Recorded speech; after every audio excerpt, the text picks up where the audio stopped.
நான் ரொம்ப லிட்டு மச்சான் அந்த அடியில கதி கழிட்டு நானு அவ வத்து வந்தா வந்து நான் ரொம்ப லிட்டு மச்சான் என் ஃபேவரட் சீனா போட்டு சுத்து அவ வத்து வந்தா வந்து எல்லாம் பார்த்துப்பா. ரொம்ப நன்றி.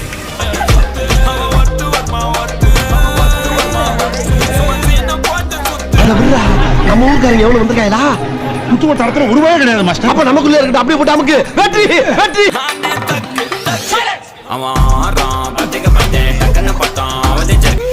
இல்ல வாங்குற காசுக்கு மேல கூறாடா கொய்யா. டக்குன்னு பார்த்தோம்